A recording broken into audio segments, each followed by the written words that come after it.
안녕하세요. 오늘도 사연 살롱을 찾아주셔서 감사합니다. 저는 30대 결혼한 지는 6년 차에 접어드는 기혼 여성입니다.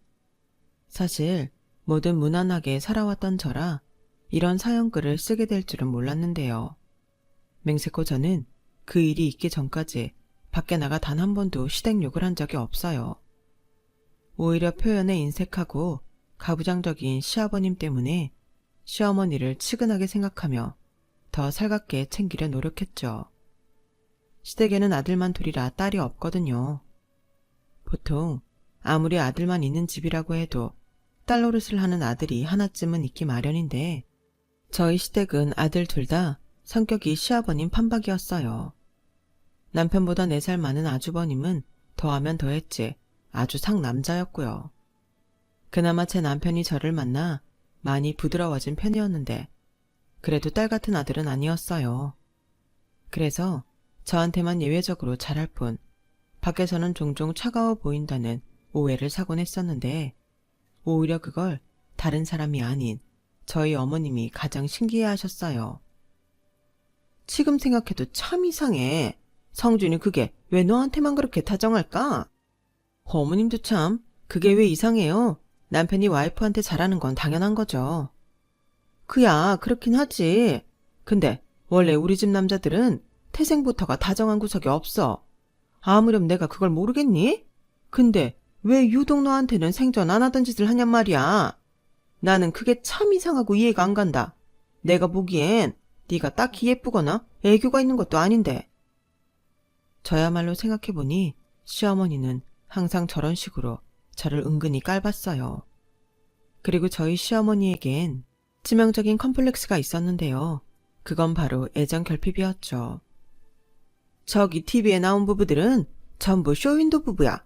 아니 어떻게 20년, 30년 산 사람들이 저렇게 지내니? 아주 생쇼를 하고 앉아있네. 시청자를 얼마나 우습게 알면 저런 연기를 해? 에이, 연기가 아닐 수도 있죠. 저는 보기만 좋은데요. 그리고 30년 넘게 산 저희 부모님도 사이 좋으세요. 가만 보니까 우리 어머님 괜히 부러워서 그러시구나? 저는 그때 분명히 느꼈어요. 시어머니 눈빛에서 뿜어져 나오는 살기를요. 그리고 나중에 남편한테 들었는데 제가 정말 건드리지 말아야 할 걸 건드리고 말았더군요. 원래 우리 엄마 이상형이 최수정 같은 남자였어. 근데 우리 아빠 봐서 알잖아. 굳이 말하자면 우리 아빠는 최수종의 정반대지. 그래서 나 어릴 때는 엄마가 서운하다고 아빠한테 엄청 뭐라고 했어. 근데 뭐 타고난 게 어디로 가? 엄마가 아무리 요구를 해도 달라질 게 없었지. 그랬더니 어느 순간부터는 다들 쇼하고 사는 거라고 정신승리 하더라. 그러니까 자기도 조심해. 아, 특히 장인 장모님 얘기는 하지 말고. 장인 장모님 사이 엄청 좋으시잖아. 안 그래도 우리 엄마 그거 엄청 의식하고 있다. 정말? 아, 그래서 그때 나를 그렇게 무섭게 보신 거구나. 그런데 나는 같은 여자로서 어머니 너무 불쌍해. 아버님은 좀 맞춰주시지. 에이, 우리 아버지가? 그럴 일은 절대 없어. 우리 형도 아마 똑같을걸? 나나 자기 만나서 이만큼 노력하고 사는 거지. 우리 집 남자들한테 그런 거 기대하면 큰일 나. 아, 그러셔? 그 말은 자기도 나중엔 아버님처럼 될 수 있다는 거네? 그럼 나 늙어서 외로운 거 아니야? 어허, 나를 뭘로 보고. 나는 자기랑 결혼해서 다시 태어났지. 내 롤모델이 장인어른이잖아. 저는 남편 말에 웃어 넘겼어요. 사실 저희 아빠는 정말 애처가 중에 애처가시거든요.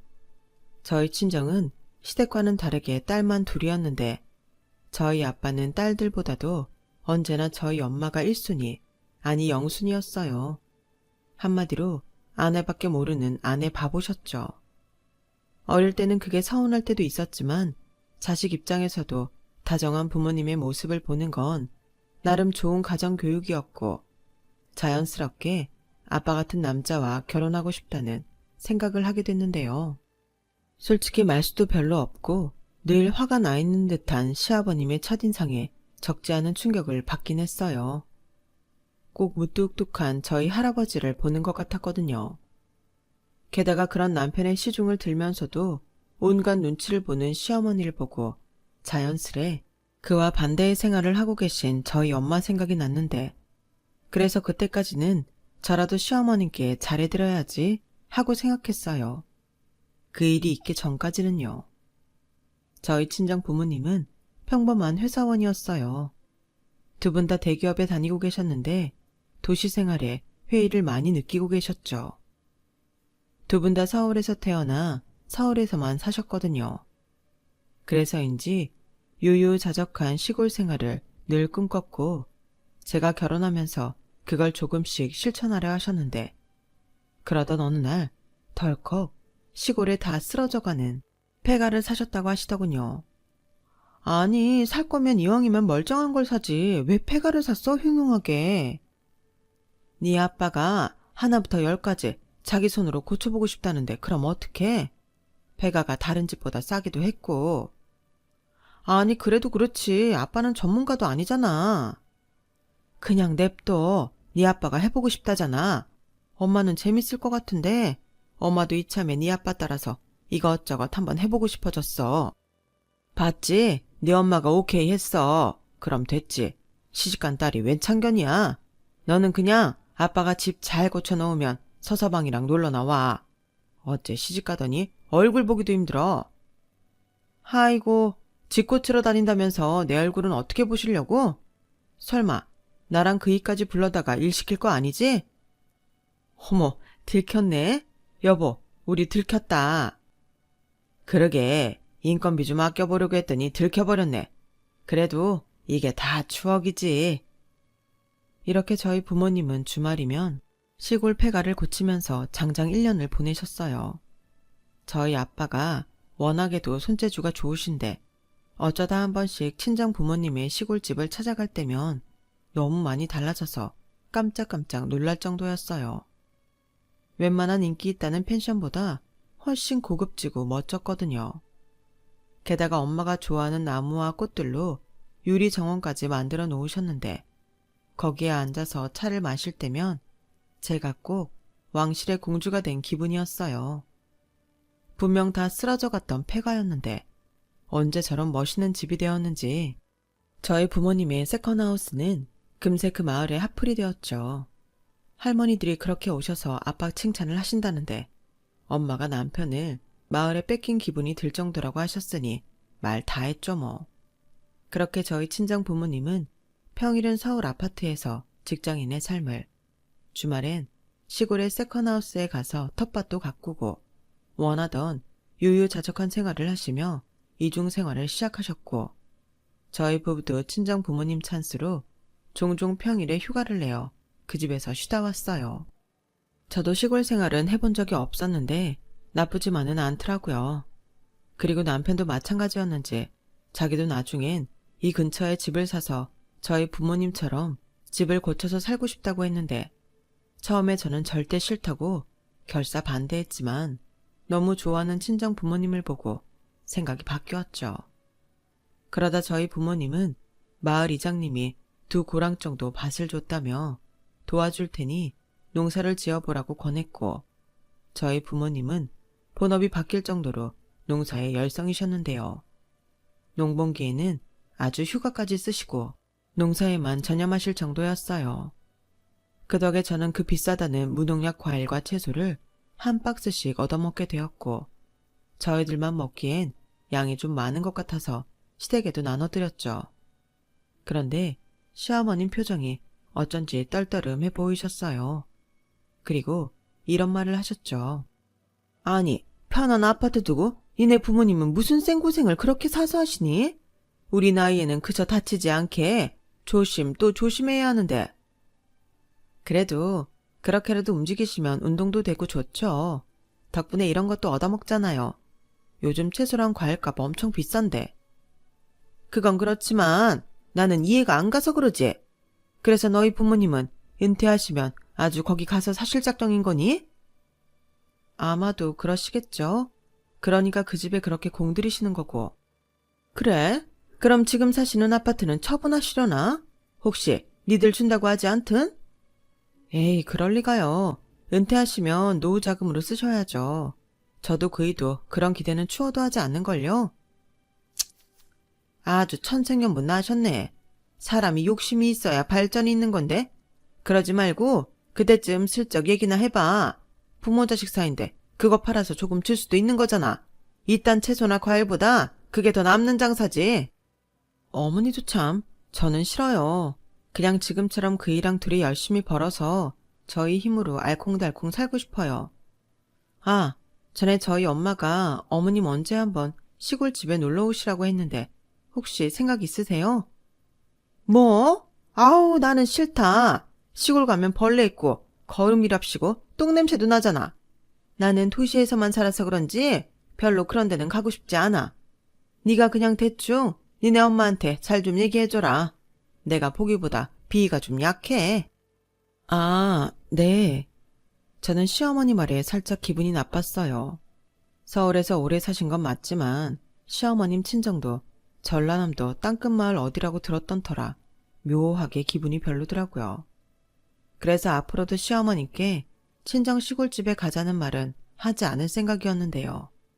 그러다 저희 아빠가 엄마의 부탁으로 꽃밭과 작은 연못을 만들었다고 해서 남편이랑 시골집을 방문했고 너무 예뻐서 사진을 찍어 제 카톡 프로필 사진으로 올려놓았는데 그날 저녁 시어머니가 저한테 전화를 하셨어요.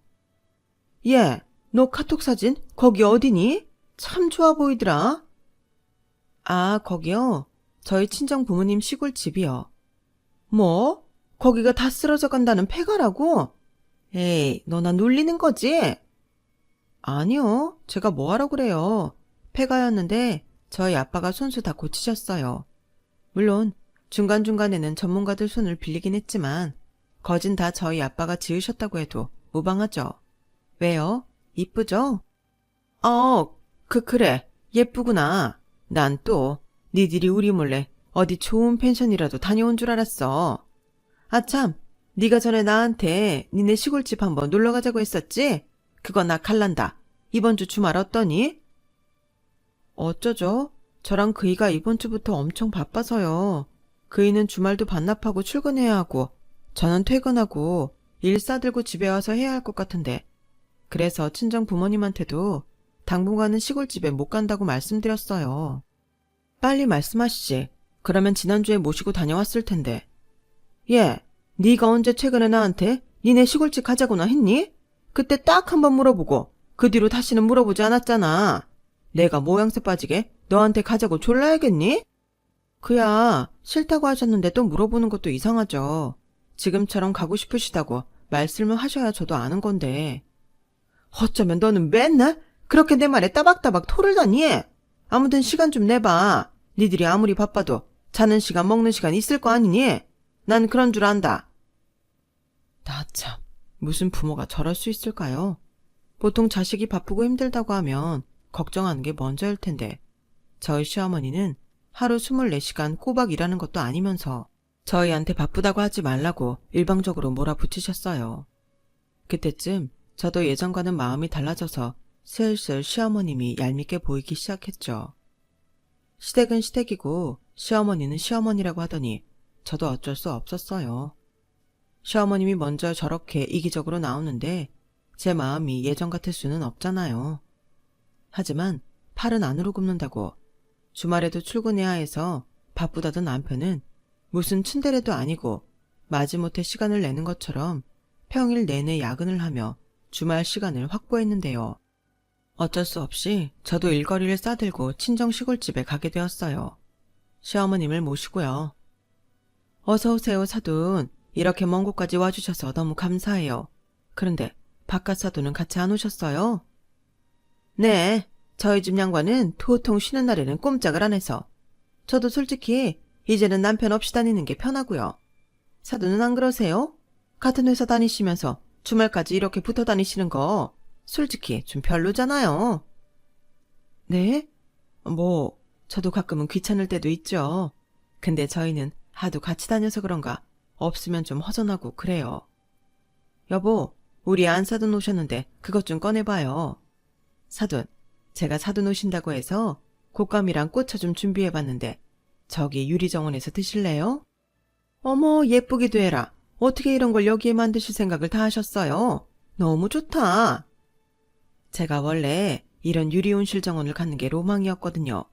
그래서 남편이 만들어준다고 큰 소리를 쳤는데 생각보다 너무 잘 만들어져서 저도 깜짝 놀랐어요. 들어가시죠. 안은 더 예뻐요. 저희 엄마는 시어머님께 환한 얼굴로 시골집 여기저기를 소개했어요. 그런데 그러면 그럴수록 저희 시어머니 얼굴은 딱딱하게 굳어졌죠.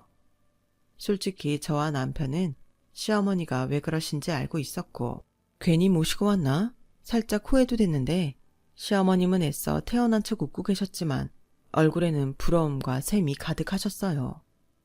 그래도 생각보다 다행히 저희 아빠가 눈치껏 혼자 오신 어머님을 잘 챙겨주셔서 어느 순간부터는 시어머니랑 저희 친정 부모님이 꽤 잘 어울리셨고 저는 그 모습에 안도하고 싸들고 온 업무를 처리하기 바빴어요. 그리고 저녁엔 친정 아빠가 바베큐도 손수 구워 저희 모두에게 대접해줬는데 시어머님이 정말 잘 드시더라고요. 그리고 1박까지는 생각도 하지 않았는데 시어머님이 먼저 그러시더라고요. 얘들아, 여기까지 왔는데 우리 그냥 자고 갈까? 아침부터 움직였더니 피곤하기도 하고 성준이도 밤길 운전하려면 힘들잖아. 나는 괜찮은데 그래서 일부러 술도 안 마셨고 오히려 밤에 가는 게 차도 안 막히고 좋아. 그래요, 어머니 시골 불편하시다고 하셨잖아요. 벌레 나올지도 모르는데. 막상 와보니까 괜찮다고. 내가 있을만 하니까 말하는 거지. 그리고 이렇게 홀랑 먹고 가기만 하면 너희 부모님이 나를 어떻게 보시겠냐? 그런데 저희 부모님은 당연히 오늘 저녁에 저희가 올라가는 줄 알고 계셔서 내일은 아마 밭에 가시고 바쁘실 거예요. 그럼 더 좋지? 나는 전혀 상관없다. 오히려 너무 챙겨주시면 그게 더 부담스러워. 어쨌든 자고 가는 거다. 저는 시어머니의 말에 황당했어요. 그렇게 자기 비위 약해서 시골은 싫다고 하시더니 정작 자기가 제일 좋아하더라고요. 그리고 어쩐지 극진하게 대접받은 오늘보다 저희 부모님이 밭에 가시고 없다는 것에 더 좋아하시는 것 같았는데 그때는 그냥 기분 탓이라고 생각하면서 넘겨버렸어요. 시어머님의 시꺼먼 속도 모르고요. 아무튼 그렇게 급 1박을 하게 된 시어머니와 저희 부부였는데 친정 부모님은 조금 난감한 얼굴이긴 하셨지만 기꺼이 시어머님이 주무실 이부자리를 마련해 주셨고 그러면서 이왕 주무시고 가시는 거 저희 친정 아빠는 시어머니께 약주 한잔 하시겠냐고 권하셨는데요. 저희 시어머님이 손사래를 치며 그러시더라고요. 저는 막걸리나 소주, 맥주 이런 건 도통 못 먹겠더라고요. 와인이나 한잔하면 좋겠는데 이런 시골에서는 사치겠죠? 보아하니 와인잔도 없을 것 같고요. 아닙니다. 와인이라면 저희 와이프가 좋아해서 제가 종류별로 어지간한 건 전부 다 사다가 놨어요. 와인 냉장고도 있는걸요. 사부인께서는 어떤 와인을 좋아하세요? 저희 와이프는 화이트 와인을 좋아해서 화이트 계열이 좀 다양하긴 합니다. 아, 안사도는 좋으시겠어요. 이렇게 살뜰하게 챙겨주시는 남편분이 계셔서. 그럼 저도 화이트로 맛있는 거 한 잔 주세요. 시어머님은 그때는 자신도 도저히 숨길 수 없었는지 혼자 와인 2병을 비우시고는 저희 엄마한테 들러붙어서 부럽다는 말을 연발하셨어요. 술을 얼마나 드신 건지 나중엔 혼자 울기까지 하셨는데 너무 싫더라고요. 남편을 보니 남편도 당황한 기색이 역력했어요. 그리고 다음날 아침 10시가 넘어도 시어머님은 숙취로 일어나지 못하셨는데 거진 11시가 다 되어서야 일어난 시어머님은 저희 엄마가 차려놓은 식사를 무슨 조식인 양 드시며 그제야 전날 모두 둘러보지 못한 시골집 곳곳을 살피며 당신 핸드폰으로 사진도 열심히 찍더라고요. 저는 그냥 좋아 보여서 그런가 보다 하고 가볍게 생각했어요.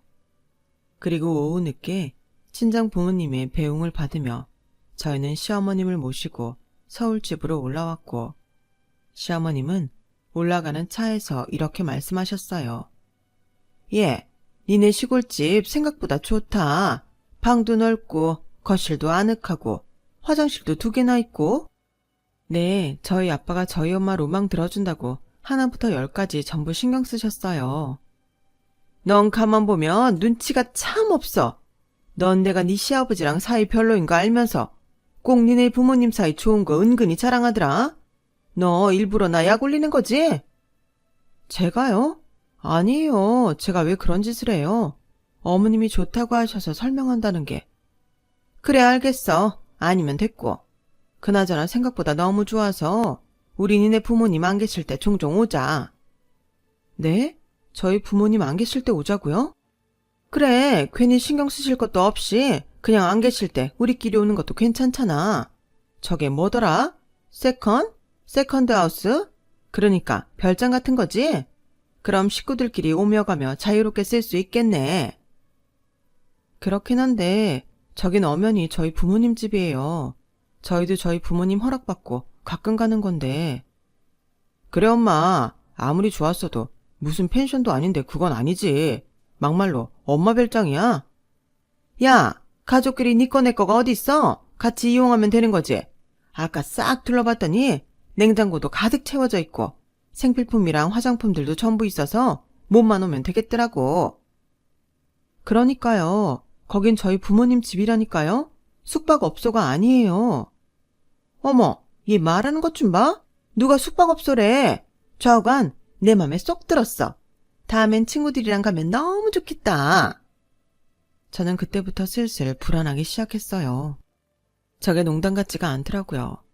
솔직히 본집이든 세컨하우스든 사돈 집인데 거길 왜 당신 친구들이랑 간다고 하는 건지 당최 저는 이해할 수가 없었고 불안한 마음에 시어머님을 시댁에 모셔다 드리고 남편한테 시어머님이랑 시골집에 가는 건 이제 하고 싶지 않다고 바로 말해버렸는데요.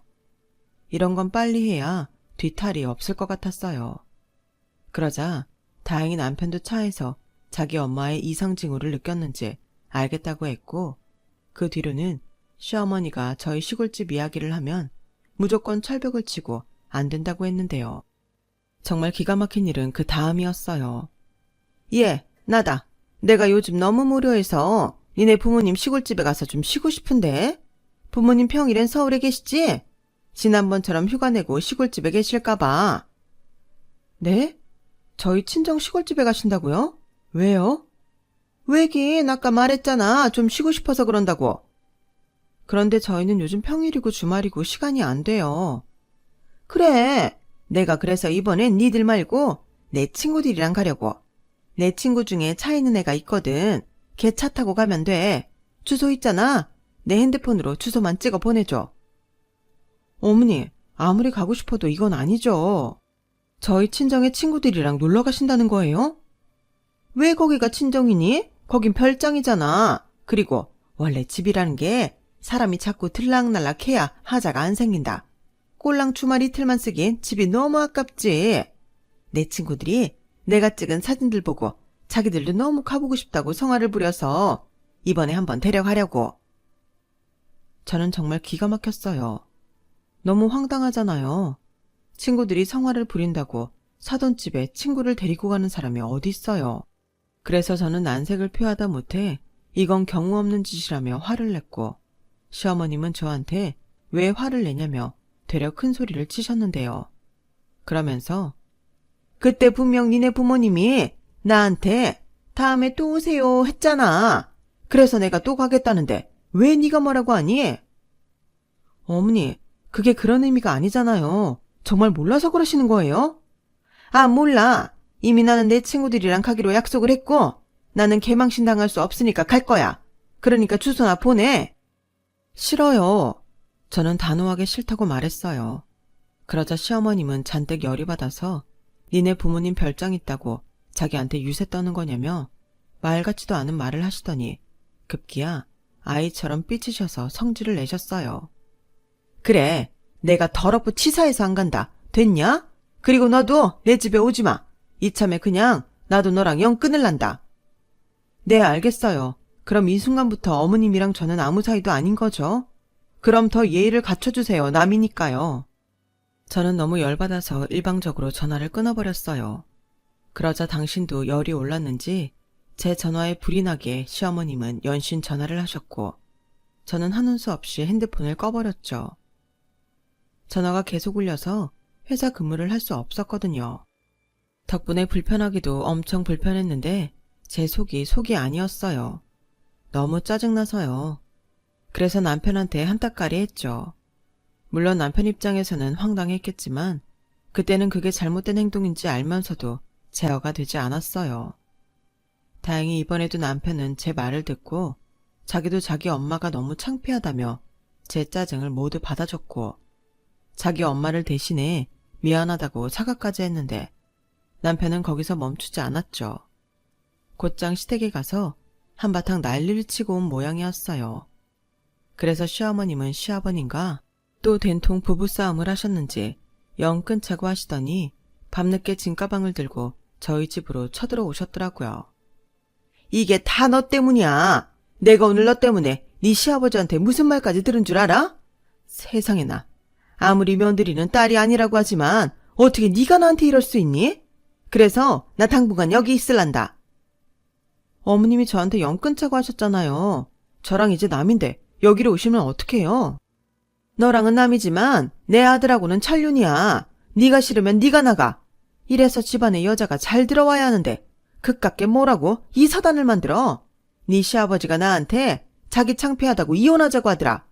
너는 너 때문에 시부모가 이혼하는 꼴을 봐야 속이 시원하겠니?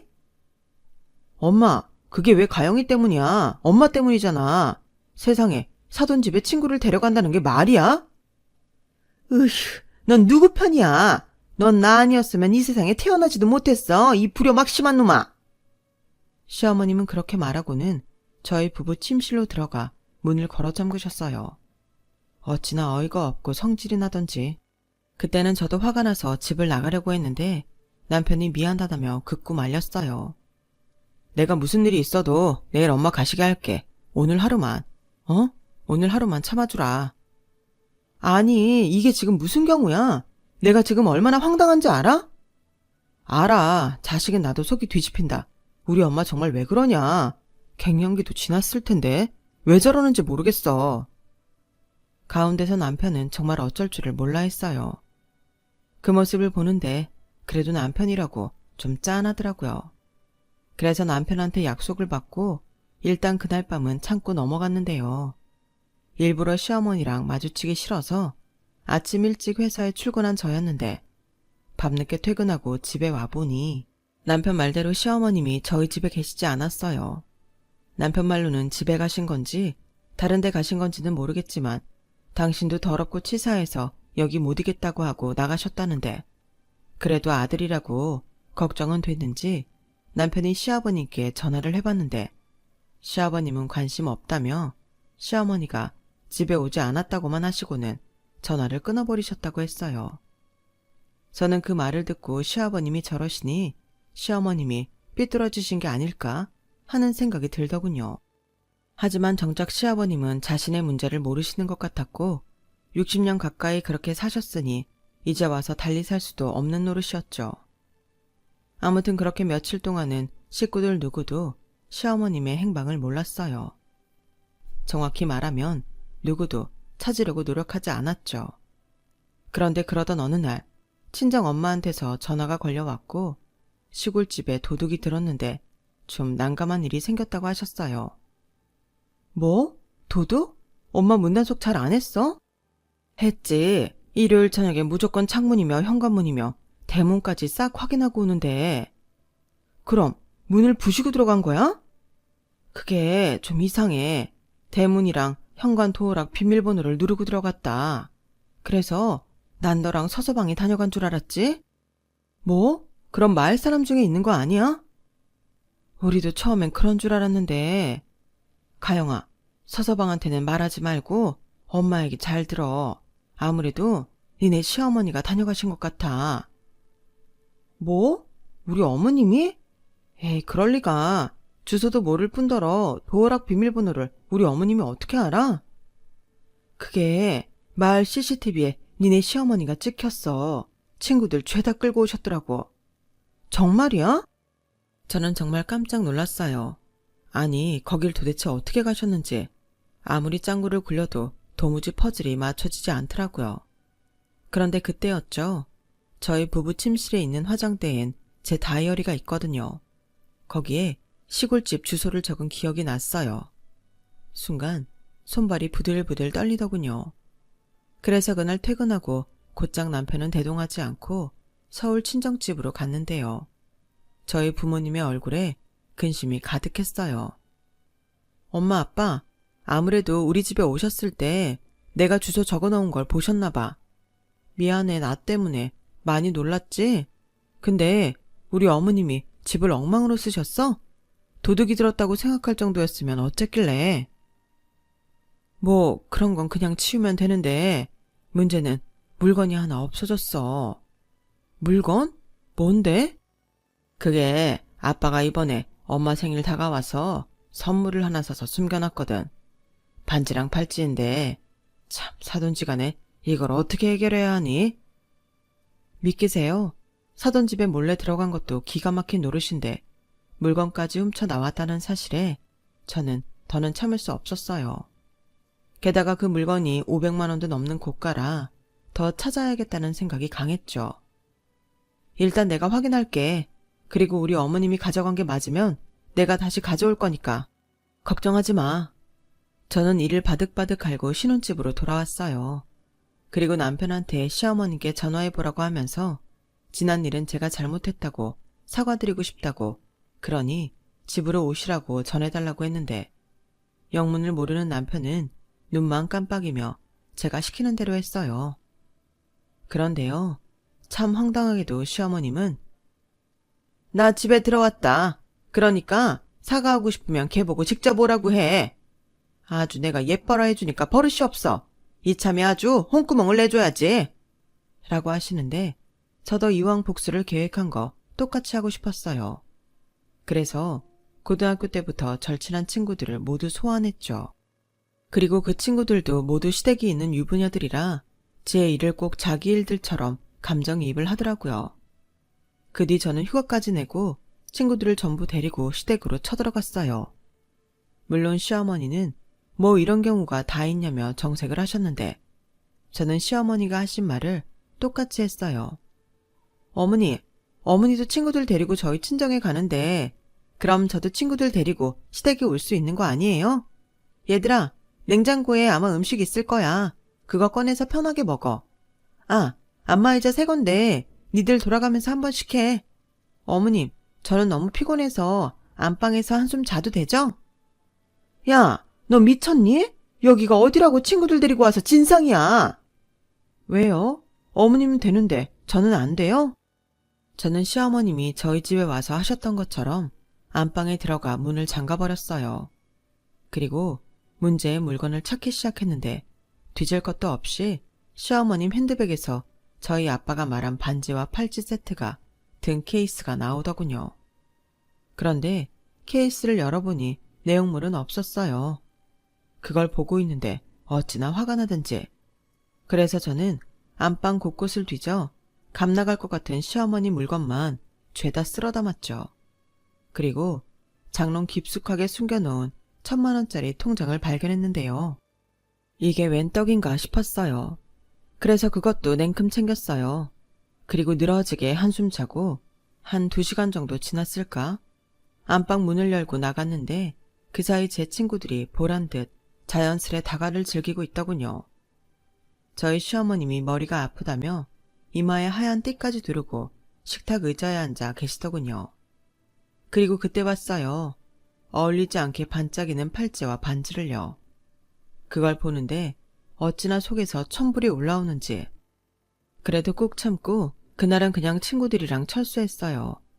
친구들은 더 할 수 있다며 저를 말렸지만 저는 더 큰 한방을 위해 친구들을 해산시켰죠. 그리고 그날 시아버님을 비롯한 모든 식구들을 불러 모았어요. 물론 시어머님까지도요. 시어머님은 별지랄을 다 한다며 저를 못마땅하게 보셨지만 이내 제 손에 들려있는 당신 1,000만 원 통장을 비롯한 당신 물건을 보고는 눈이 뒤집히셨어요. 야, 너 그거 내 거 아니니? 저게 간땡이가 부었네. 감히 시댁에 와서 도둑질을 해? 그러게요. 어머님 생각해도 너무 어이없죠. 어머님, 그 팔찌랑 반지 어디서 나셨어요? 이거 내 거야. 내가 내 돈 주고 샀어. 아, 그래요? 그럼 그것 좀 보여주세요. 제가 확인만 하고 다시 드릴게요. 싫다. 뭘 확인해? 너나 내 통장이랑 내 물건 내놔. 그것들 전부 아까워서 내가 쓰지도 못하는 것들인데? 저게 정말 미쳤네. 너 왜 그래? 갑자기 친구들을 죄다 끌고 오질 않나? 남의 안방에 들어가서 물건을 훔치지 않나? 너 도벽 있니? 도벽이요? 도벽은 어머님이 있으시죠. 그 팔찌에 아마 저희 엄마 이니셜이 각인되어 있을 건데. 아, 반지엔 저희 엄마 생일이 각인되어 있을 거고요. 아버님, 죄송하지만 한 번만 확인 좀 해주세요. 여보, 제 헛소리 하는 거야. 그런 게 어디 있어? 내 거엔 없어. 그러니까 확인해보면 되잖아. 갑자기 그런 물건은 어디서 났어? 어디서 났긴 샀지. 나는 뭐 이런 것도 못해? 남들은 자기 마누라한테 이런 보석 선물도 하는데 당신이 안 사주니까 내가 샀다고. 됐고 확인하게 당장 내놔. 아니면 내가 힘으로 한다. 진짜 그러기만 해? 이혼할 거야? 그래, 이혼해. 그러니까 당장 풀어봐. 그렇게 당당하면 안 보여줄 이유가 없잖아. 시아버님은 잔뜩 화가 나서는 반강제로 시어머님이 차고 있던 팔찌와 반지를 억지로 빼셨어요. 그리고 거기에 적혀있는 이니셜과 저희 엄마 생일 날짜를 확인하셨는데요. 그 순간 저희 시어머니 얼굴이 새파랗게 질리더니 잔뜩 겁에 질려서 바닥에 납작 엎드리셨어요. 여보, 나도 훔칠 생각은 없었어. 그냥 순간의 충동으로 가져오긴 했는데 한번 차보고 도로 가져다 놓으려고 했어. 진짜야. 안 싸더니 하도 부러워서 나도 모르게 그만. 엄마, 정말 왜 이렇게까지 하는 건데? 그 집 도어락 비밀번호는 어떻게 알았어? 그야, 니들이랑 그 집 갔을 때 봤지? 숫자가 4자리밖에 안 돼서 간단하더라고. 아무리 그래도 그건 아니잖아요. 제가 오늘 친구들 데리고 어머님 댁에 가니까 기분이 어떠셨어요? 야, 이게 그거랑 같니? 나는 아무도 없는 집에 잠깐 가서 놀다 온 거고 너는 내가 있는데 쳐들어온 거잖아. 그리고 내가 서울 친정집에 갔어? 거기는 노는 집이잖아. 엄연히 다르지? 그게 그거죠. 아무리 사돈이라고 해도 사돈이 가족이에요? 사돈은 남이에요. 남의 별채로 지은 집에 들어가셔서 어머님은 함부로 절도까지 하신 거라고요. 저 이거 그냥 안 넘어가요. 무단 주거 침입이랑 절도죄로 신고할 거예요. 야, 아무리 그래도 내가 네 시애미인데 시애미를 신고하는 며느리가 세상 천지에 어디 있니? 여기요. 여기 있어요. 어머님이 그러셨잖아요. 저랑 연 끊으신다고. 저는 그 연 다시 이을 생각 없어요. 이의가 안 된다고 하면 저도 이혼하죠 뭐. 자기야. 왜? 못할 것 같다? 아니 세상에 이런 경우가 어딨어? 우리 부모님이 얼마나 놀랐는지 알아? 세아가 미안하다. 어찌됐든 내 식구가 지은 죄니 내가 대신 사과하마. 그리고 물건은 도로 돌려드리고 원하시면 보상도 해드린다고 해. 뭐 그렇다고 마음이 풀어지진 않으시겠지만. 여보 미안해. 여보라고 하지 마. 난 당신이란 여자랑 이젠 더는 안 살아. 아니 나이를 어디로 먹은 거야. 사람이 할 짓이 있고 하면 안 되는 짓이 있는데 그것도 구별을 못하면 어떡해. 나 몰래 1,000만 원이나 잘도 모아놨겠다. 그거 갖고 내 집에서 나가. 시어머님은 그날 바닥을 키시며 시아버님과 저한테 싹싹 빌었어요. 자기가 이혼하면 직업도 없이 어디서 어떻게 사냐며 대성통곡을 하시는데 솔직히 짠하지도 않더라고요. 제 입장에서는 그간 충분히 말씀을 드렸는데 자신의 행동을 제어하지 못한 책임이 시어머니가 감당해야 할 몫이라고 생각했어요. 그날 이후 시어머니에게 질릴 대로 질린 시아버님은 정말로 이혼을 감행하셨고 저희 친정 부모님은 물건을 찾았으니 됐다며 다른 조치는 하지 말라고 저한테 당부를 하셨는데 만만한 게 저라고 시어머님은 저한테 시아버님 좀 말려달라고 애걸복걸 하셨죠. 예, 가영아, 내가 정말 미안하다. 그때는 나도 내가 왜 그랬는지 모르겠어. 그냥 질투가 나서 그랬다. 니네 엄마는 사랑받고 행복하게 사는데 나만 이렇게 구박댕이로 사는 것 같아서 잠깐 돌았어. 미안해. 그래도 우리 집 양반이 네 말은 좀 듣잖아. 지금이라도 이혼하지 말라고 좀 말해줘. 싫어요. 어머님도 어머님이 하신 행동에 책임지셔야죠. 그게 어른이잖아요. 저는 충분히 안 된다고 말씀드렸어요. 그런데 제 말 듣지 않고 몰래 가시고 저희 엄마 물건에 손대신 것은 어머님이세요. 그래, 내가 죽을 죄를 지었다. 너는 내가 안 불쌍하니? 나만 왜 이렇게 살아야 하는 건데? 그걸 왜 저한테 물으세요? 따지고 보면 어머님 노력이 부족하신 거겠죠. 아무리 무뚝뚝한 남자라도 정이라는 게 있을 텐데 아버님이 오죽하면 이혼을 선택하셨겠냐고요. 저는 아버님께 이혼하시라고 바람 넣은 적도 없고요. 이건 아버님 선택이에요. 뭐야? 저게 정말 끝까지 사람을 무시하네. 그래, 너 잘났다. 근데 이거 한 가지는 잊지 마. 내가 이혼을 하던 말던 네 남편 친모는 나고 네 시애미가 나라는 건 변하지 않아. 아, 그러세요? 저는 그럼 뭐 가만히 있나요? 저는 남편한테 시어머님과 다시 엮여야 한다면 이혼하고 싶다고 정식으로 말했어요. 아직 부부 사이에 아이도 없고 굳이 힘든 길을 갈 이유가 없다고 제 의사를 분명히 전했는데요. 남편은 절대 그럴 일 없다고 저한테 각서까지 써주었죠. 만약 제가 우려한 일이 벌어진다면 신혼집은 물론이고 모든 재산은 저한테 주기로 약속했어요. 꼭 돈이 문제가 아니라 그 정도의 각오라는 게 저한테는 중요했어요.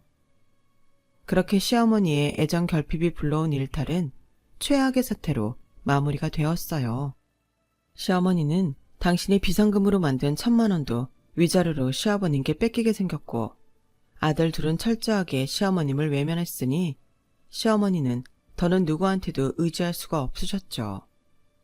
결국 당신은 그렇게 싫다는 땅끝 마을 친정으로 갈 수밖에 없었고 거기에 벌레와 공생하며 지내는 것 같더라고요. 그러게 하지 말라고 했을 때 멈췄으면 얼마나 좋아요.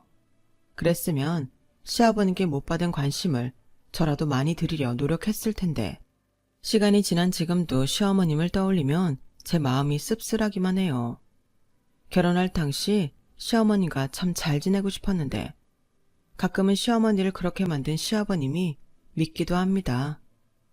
이왕 부부의 연을 맺고 사는 남녀인데 서로 사랑하고 아끼면 얼마나 좋았을까요? 저는 그래서 남편과 사는 동안은 후회 없이 또 아낌없이 제 마음을 모두 표현하고자 합니다. 다른 건 몰라도 마음은 절대 아끼면 안 되는 것 같아요. 그래야 훗날 저희 부부 사이에서 태어날 아이도 자연스럽게 그런 걸 배울 수 있잖아요. 비록 시어머님과는 건널 수 없는 강을 건넜지만 부디 그곳에서는 잘못된 마음으로 당신을 또다시 불행에 빠뜨리진 않았으면 좋겠습니다. 만약 제 사연을 시아버님이 듣고 계신다면 이렇게나마 안부를 전해드려요. 저희는 최선을 다해 성실하게 잘 살고 있다고요. 시아버님도 이혼 후 혼자 계시지만 예전과 다름없이 잘 지내고 계시니 행여 돌아오실 생각은 하지 않으셨으면 합니다. 제 사연은 여기까지예요. 제 이야기를 어떻게 들으셨는지 모르겠습니다. 막상 이야기를 다 적고보니 새삼 부끄러워지네요. 여러분은 사랑하는 이들한테 얼마나 많이 표현하고 계신가요? 혹 저희 시어머니처럼 사랑받고 싶은 마음이 가득해서 서운하신 분이 계실까요? 그런 분들께 저는 이런 말을 하고 싶어요. 사랑받고 싶은 만큼 사랑하는 이들한테 표현하시라고요. 내가 먼저 표현하면 상대는 더 많은 사랑을 나한테 표현해 줄지도 모르잖아요. 사랑은 받는 것보다 줄 때가 진정한 사랑이잖아요. 그럼 오늘 하루도 사랑이 넘치시길 바라며 저는 이만 인사를 드리겠습니다. 끝까지 제 사연 들어주셔서 대단히 감사해요. 항상 건강하시고 언제나 행복하시길 진심으로 소망합니다. 여러분, 사연 댓글에 응원과 현명한 조언 부탁드려요. 좋아요와 구독은 저에게 큰 힘이 됩니다. 오늘도 좋은 일 가득하세요.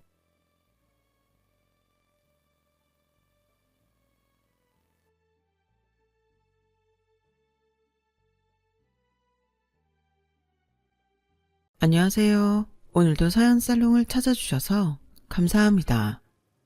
저는 60대 중반의 여성이에요.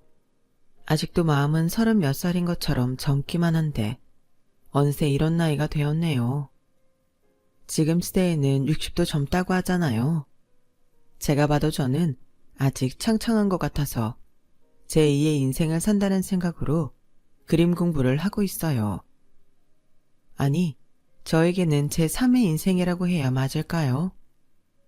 인생이라는 게 무엇인지 잘 아는 건 아니지만 많은 경험을 하게 되는 것만은 부인할 수 없는 사실 같아요. 저에게도 아주 힘든 시간이 있었고 기적 같은 일도 있었거든요. 저는 아주 어릴 때 가족들과 지방에 여행을 갔다가 유원지에서 부모님 손을 놓치고 미아가 되어버렸어요. 어떻게 된 일인지 저는 혼자서 유원지를 나와 여기저기 헤매다가 어른들에게 발견이 되었고 파출소에 며칠을 있다가 보육원으로 갔다고 해요. 이건 제가 보육원에서 들은 이야기이고 저는 기억하지 못하고 있는 사실이랍니다. 그래도 보육원 원장님과 선생님들이 무서운 드라마나 영화에 나오는 것처럼 이상한 사람들은 아니었어요. 그렇다고 마냥 좋기만 한 분들도 아니셨지만 그들도 사람인데 힘들지 않겠어요. 보육원에 있을 때에는 혼나거나 서러운 말을 들으면 섭섭하기도 하고 슬프기도 했지만 지나고 나니 그만큼이라도 지낼 수 있게 해준 게 감사하더라고요. 보육원은 고등학교를 졸업하면 떠나야 됐기 때문에 저는 그 전에 취직할 수 있는 일을 찾아보려고 애를 썼고 제가 가장 쉽게 할 수 있는 일인 조리사 자격증을 따게 됐어요. 어떻게든 혼자 살아보겠다고 열심히 뛰어다니니까 원장님은 제게 기숙사가 있는 공장 식당을 알아봐 주셨어요. 미선이 너라면 어디서든 잘할 걸 믿고 소개한 거야. 그러니까 네가 잘해서 다른 동생들한테도 좋은 기회가 올 수 있게 해야 돼.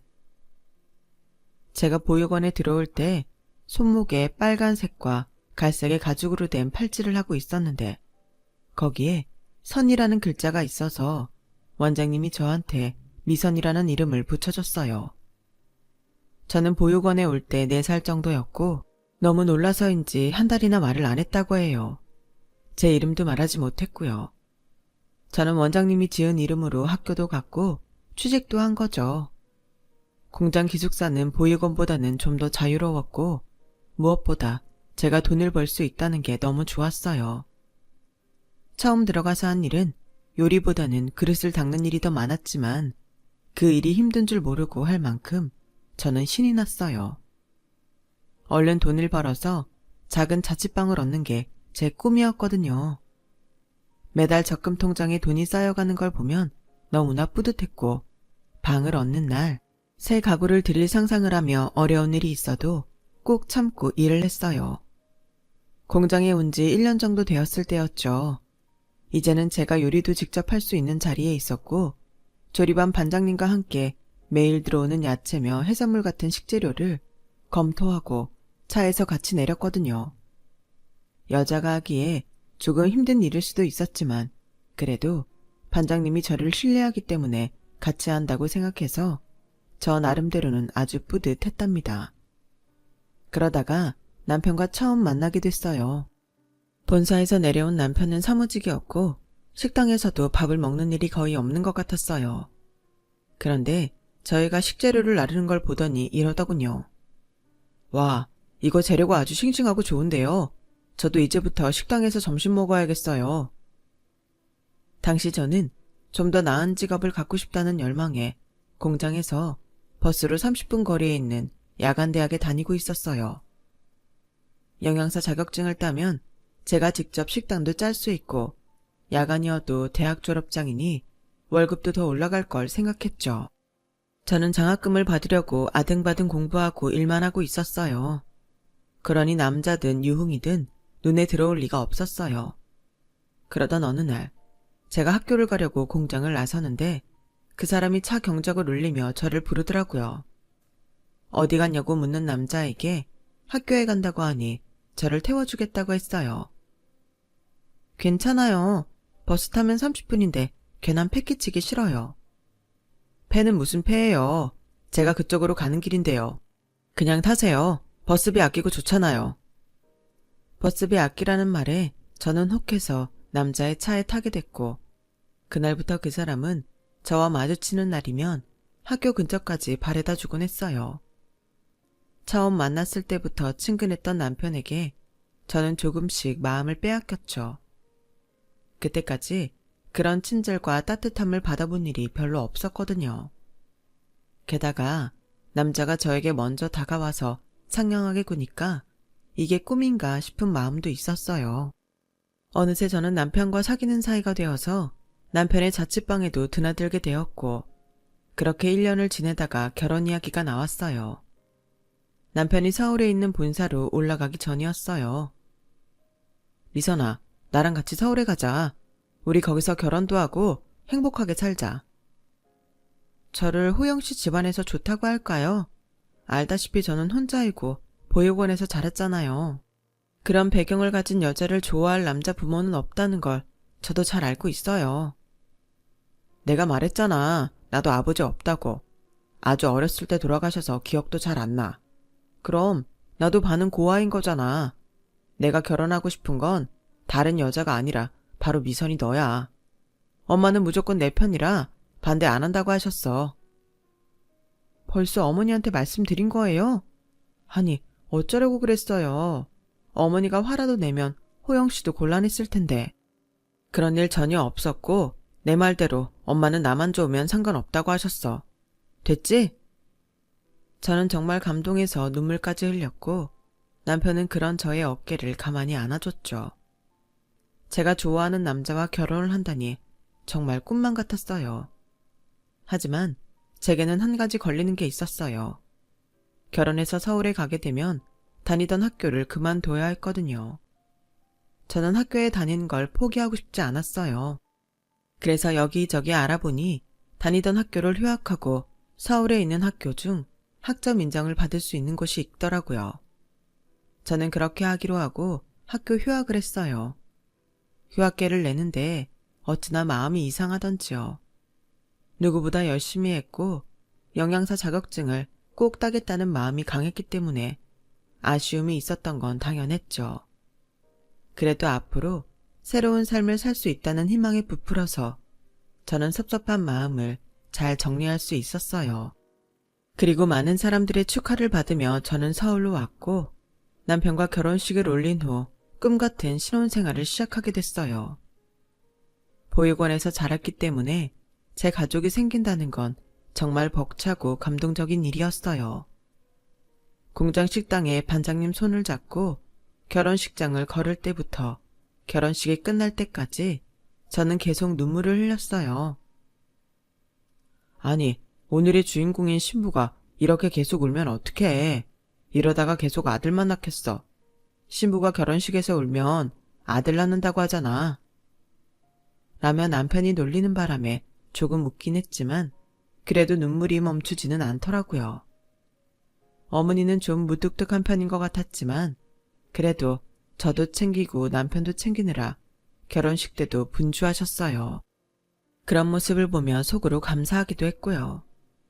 정말 잘 모시겠다는 마음이 절로 들었어요. 부모님께 인사할 때 저는 드레스 차림인데도 남편과 같이 자리에 엎드려 큰 절을 해버리고 말았어요. 그만큼 저는 시어머니와 남편한테 고마움이 컸어요. 결혼을 하고도 2년 정도는 시어머니와 크게 부딪히는 일 없이 잘 지냈어요. 결혼하고 1년 있다가 서울에 있는 야간대학에 가려던 제 계획은 뜻대로 되지 않았지만요. 왜냐하면 저희에게 새 생명이 찾아왔거든요. 저에게 아이는 세상 그 무엇하고도 바꿀 수 없는 너무나 소중한 존재였고 그 아이를 잘 키우기 위해서도 학교에 가는 건 미련 없이 포기할 수 있었어요. 물론 언젠가는 다시 공부를 하겠다는 마음은 갖고 있었어요. 아들을 낳고 저는 남편 뒷바라지에 아이를 키우며 정신없이 살았어요. 저희 집 일뿐 아니라 시댁 살림까지 하느라 시간이 어떻게 가는지 전혀 몰랐어요. 특히나 시어머니는 사시사철 온갖 김치를 다 담갔는데 결혼하고 나서부터는 그 일이 전부 제 차지가 돼버렸어요. 왜 내가 시댁 일을 전부 다 해야 되냐고 항의할 생각은 한 번도 해본 적이 없었어요. 어쩌면 저는 제가 보육원 출신이라 처지가 꿀리니까 시어머니한테 일이 힘들다는 말을 꺼내지도 못했던 게 아닐까 싶어요. 왜 사람들도 본능적으로 자기가 수그려야 되는 걸 안다고 하잖아요. 제 경우가 딱 그랬던 것 같아요. 그러니 아이와 남편과 살림 외에는 다른 걸 생각할 시간도 없었죠. 지금 생각하면 그 많은 일을 다 어떻게 했나 모르겠어요. 다시 돌아가면 그렇게 할 수 없을 것 같더라고요. 그런데 남편에게서 조금씩 변화가 생기기 시작했어요. 이전과 다른 모습들이 보이기 시작한 거죠. 아니, 그보다는 원래 본성을 드러내기 시작했다는 게 맞겠네요. 남편은 차츰 제 생활비를 가지고 장난을 쳤어요. 항상 주던 대로 가져오지 않고 자꾸 돈이 줄어드는데 혹시 월급이 줄었나 하는 생각이 들더라고요. 우리 석 달 전부터 생활비가 줄었는데 당신 일부러 그러는 거야? 아니, 모르고 그렇게 주는 거야? 혹시 회사에 무슨 일 있어? 우리 너무 헤프게 돈 쓰는 것 같아서. 뭐 그리 돈 들어갈 게 있어. 반찬도 엄마네 거 하면서 좀 갖다가 먹으면 되잖아. 우리가 뭐 그렇게 돈 쓸 일이 있어. 그건 아니지. 우리 쓰는 거야 그렇다 치지만 정우도 점점 커가고 앞으로 돈 들어갈 것만 있잖아. 그리고 애 먹는 것도 무시 못하잖아. 지금 잘 먹어야 쑥쑥 잘 큰다는데 난 더 좋은 거 못해줘서 속상하다고. 뭐 형편 되는 대로 해야지. 어떻게 남들 하는 대로 다 따라하겠어. 있는 돈에서 머리 잘 써서 쓰는 게 여자가 할 일 아니야? 라며 오히려 저를 탓하는데 좀 억울하더라고요. 저야말로 어떻게든 아끼면서 아이 좋은 거 먹이고 남편 보약까지 챙기려고 하는데 말이죠. 그리고 다음날 시댁에 반찬이랑 빨래를 하러 갔어요. 일주일에 한 번씩 가서 시어머니 빨래랑 한 주 동안 시어머니가 먹을 밑반찬을 만들었거든요. 그런데 시어머니가 그러더라고요. 너도 들어서 알고 있지? 내가 용돈 말고 생활비 달라고 했어. 그런데 네 눈치 보여서 30만 원 이상은 못 준다더라. 너 돈 가지고 남자 그렇게 쪼잔하게 만들면 안 된다. 남자가 째째해서 어떻게 밖에서 일을 하겠니?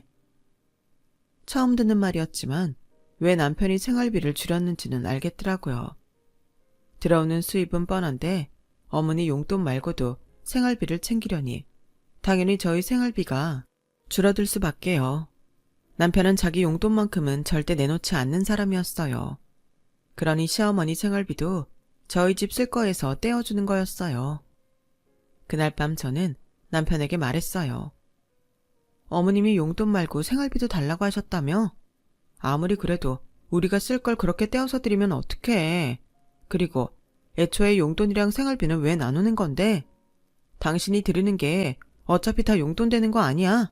어머니 시장 안에 있는 국밥집에서 월세 받으시잖아. 거기서 받는 게 줄어든 건 아닐 거야. 요새 새가 오르면 다 올랐지 내리진 않는다더라. 왜 그런 말은 안 하고 무조건 생활비를 줄여? 물가가 올라서 힘든 거 당신이 살림은 안 해도 회사 다니니까 알 거 아니야. 이런 식이면 우리 다음 주에는 장볼 돈이 없어. 그러자 남편은 다짜고짜 화를 내는 거였어요. 아니, 내가 갖다 준 돈이 얼만데 그건 다 어디다 쓰고 다음 주 생활비가 없다고 하는 거야. 당신 정말 그것밖에는 안 되는 사람이었어. 어떻게 돈을 그렇게 물쓰듯 하는 거야. 아무리 버는 사람 따로 쓰는 사람 따르라고 해도 너무하잖아. 당신이 뭐 한 달에 1,000만 원쯤 준 줄 아나 봐? 우리 먹고 쓰는 거 빼고 적금이랑 보험 넣으면 남는 거 없다고. 돈 주는 사람이 그걸 몰라? 그리고 내가 돈을 물쓰듯 한다고? 물쓰듯 하는 사람이 외출복 하나 제대로 된 거 없고 들고 다닐 가방 하나 없어? 당신은 당신이 번다고 당신 쓸 용돈은 꼬박꼬박 챙겨서 하고 다 하고 싶은 거 하고 다니잖아. 시끄러. 어따 대고 한마디도 안 주고 바락바락 대들어. 아주 지 근본 없다고 대놓고 광고하는 거야. 그러더니 밥도 안 먹고 집을 나가버리더라고요.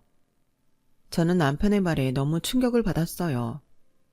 고아인 저와 결혼해준 게 너무 고마워서 은근히 무시할 때에도 그럴 수 있지 하고 넘어갔지만 이런 식으로 노골적으로 저를 무시하는 건 처음이었거든요. 시어머니 역시 제 편 되어줄 친정이 없다고 그 많은 일 시키면서도 한 번도 수고했다는 말 한 적이 없었지만 저는 가족이 생긴 게 어디냐고 그저 저한테는 과분하다고 무조건 시키는 대로 다 했는데 이런 취급을 받으니 너무 서럽고 마음이 쓰렸어요. 시어머니는 솔직히 시장 국밥집에 들릴 때에도 제가 창피하다고 한 번도 데려간 적이 없었어요. 저한테 대놓고 말한 건 아니었지만 그래도 자기 아들이 번듯한 회사 다니는데 제대로 된 사돈 없는 집 며느리랑 가기는 그렇다고 남편한테 하는 말을 들은 적이 있거든요. 그래도 저는 섭섭한 티 낸 적 한 번도 없었어요. 그렇게 하는 게 제 아들만큼은 온전히 집안에서 인정받고 사랑받는 길이라고 믿어서였죠. 그래도 이번 일만큼은 넘어가기 힘들었어요. 아무리 아낄 곳을 찾아서 덜 써도 생활비가 모자랐거든요. 저는 어쩔 수 없이 시어머니한테 말했어요. 어머니, 용돈하고 생활비 받으시잖아요. 그 생활비를 조금 줄이시면 안 될까요? 그이가 어머니 드리고 저희 집 쓸 거 주는 게 아무리 쥐어짜내도 모자라요. 내가 안 그래도 이야기 듣고 좀 봤는데 네 씀씀이가 해프긴 하더라. 뭔 장을 한 번에 그렇게 많이 받아가 놓는 거야. 세 식구 먹는데 들어갈 게 많으면 얼마나 많겠어. 그리고 정우는 아직 어린애라서 양도 적은데 네가 먹지도 않을 거 사다가 괜히 썩히기만 하지 않냐? 그래서 이참에 니네 적금하고 보험 들어가는 거 빼고 나머지는 내가 갖고서 쓸 만큼만 주기로 했다. 네? 그게 무슨 말씀이세요? 그이가 그러겠다고 했어요? 아까 통화로 다 얘기했어. 어차피 네가 집에 올 거니까 내가 얘기한다고 호영이한테는 신경 쓰지 말라고 했다. 아니, 그런 중요한 말을 저 없이 하시면 어떻게 해요? 살림을 하는 건 전데요. 그리고 제가 장을 많이 본다고 하셨는데 그건 어머니 드실 밑반찬까지 만들어야 하니까 그런 거잖아요. 어머니 항상 저보고 장 보라고 하셨지 한 번도 장 본 돈 주신 적 없잖아요. 얘 좀 봐. 지금 너 내가 못된 시엠이라는 말하고 싶은 거냐? 그런 말이 아니라 사실을 말하는 거예요. 시끄럽다. 얘가 이제 보니 아주 웃기는 애네. 네가 벌지도 않은 돈 가지고 계속 유세 떨고 네 마음대로 휘두르고 싶은 모양인데 앞으로는 어림없다. 그렇게 알고 일이나 해. 저는 너무 기가 막혔고 가슴이 답답하다 못해 조여오는 것 같은 기분이 들었어요. 더 이상 말을 해도 통하지 않는 것 같았고 그러다가 괜히 우리 아이까지 미움을 받을 것 같아서 입 다물고 그저 일만 하다가 집으로 돌아왔죠. 하지만 제 생활비를 남편이 시어머니한테 주고 그걸 다시 내가 탔어야 된다는 건 아무리 생각해도 아니다 싶었어요. 게다가 시어머니가 주겠다고 하는 돈은 터무니없이 적어서 생활이 될지도 걱정이었고요. 저는 결국 다시 남편한테 말을 해야 했어요. 당신 그러지 말고 다시 당신이 나한테 생활비 줘. 아니면 당신 용돈에서 우리 쓸 걸 좀 주던지. 어머니가 주신다는 돈으로는 아무래도 생활이 안 될 것 같아. 미쳤어? 난 뭐 용돈이 어디서 펑펑 솟아나는 줄 알아? 아니, 밖에서 사람들하고 어울리는데 내가 돈 없이 초라한 행색으로 있어야 당신은 속이 시원해. 나 사회생활하는 사람이야. 항상 여유가 있어야지. 갑자기 생각지 못한 상황이 생기기도 한다고. 뜻하지 않은 친구를 만날 때도 있고. 그럴 때 내가 돈 없어서 친구랑 식사 한 끼도 제대로 못해서야 내 체면이 뭐가 돼? 다른 집 마누라들은 남편 기 살려준다고 별걸 다 한다던데 어떻게 된 게 당신은 맨날 우는 소리야. 이럴 때는 꼭 초라하게 자란 티가 나. 출신은 어쩔 수 없나? 그렇게 은근히 제가 고아인 걸 빈정거렸는데 정말 울고 싶고 억장이 무너져 내렸지만 하늘 아래 아무도 없는 처지인지라 그저 혼자 울분을 삼킬 수밖에 없었어요. 저는 결국 집 근처에서 할 수 있는 일을 찾아야만 했고 가까운 식당에서 마늘하고 양파 까는 일을 하게 됐어요. 밤에는 집에서 인형 눈 붙이는 일도 했고요. 정말 하루 종일 손이 부르트게 일을 해도 손에 쥐는 건 얼마 없었지만 그거라도 해야 생활비를 충당할 수 있었거든요. 그러자 제가 부업을 하는 걸 알게 된 시어머니가 전화를 했어요. 예, 너 일한다는 식당에 있는 그 사장, 우리 집에서도 가까운데 내 며느리가 그런 데서 일하는 거 알면 내가 뭐가 되니? 또 네 남편 체면은 어떻게 할 거야? 좀 먼 데 가서 일을 구하던지 하지. 사람 창피하게 할 거야? 어머니, 제가 너무 먼 데로 가면 정우는 어떡하고요? 제가 며느리라는 거 아는 사람 없어요. 어머니랑 제가 같이 다닌 적이 없고 제가 말하지도 않는데 누가 알겠어요. 어머니 식당도 저 간 적 없잖아요. 그러니까 그런 걱정은 하지 마세요. 제가 물러서지 않자 시어머니는 좀 놀란 것 같았어요. 그도 그럴 게 결혼하고 단 한 번도 시어머니 말하는 거에 토단 적이 없었거든요. 그 일은 그냥 넘어갔고 시간이 흘러 남편 월급날이 됐어요. 그런데 시어머니가 저한테 돈을 보내지 않더라고요. 저는 바로 시어머니한테 전화를 했어요. 어머니, 오늘 그의 월급날이라 돈 들어왔죠? 저희 생활비 보내주세요. 너 요새 돈 벌잖아. 근데 내가 굳이 보내줘야겠어? 어머니, 그건 어머니가 보내주신 게 모자라서 그거 채우려고 하는 거예요. 그게 몇 푼이나 된다고 그러세요? 넌 내 아들 돈을 그렇게 벗겨먹고 싶냐? 너도 좀 염치가 있어봐라. 에휴, 다른 집 며느리들은 집안이 좋아서 친정에서 돈을 가져오든가 아니면 지가 나가서 그렇게 잘 번다는데 내 팔자는 이게 뭔지? 오히려 며느리한테 돈을 줘야 되네. 아니, 우리가 쓸 돈을 가져가 놓고서 자기가 돈을 준다고 하니 이건 완전히 적반하장이었어요. 하지만 제가 뭐라고 하기도 전에 시어머니는 하나뿐인 아들인데 사돈도 없는 집 여자가 들어와서 아주 박복한 짓은 지가 혼자 다 해요. 맨날 돈 없다 징징대기나 하니 복이 들어오다고도 나가겠다. 저는 그 순간 시어머니한테 그나마 있던 정까지 뚝 떨어졌어요. 제가 한참 딸리는 건 사실이었지만 그런 모욕을 계속 들으면 누구라도 마음이 상할 일이죠. 저는 결국 아이를 데리고 나가서 일할 곳을 찾았어요.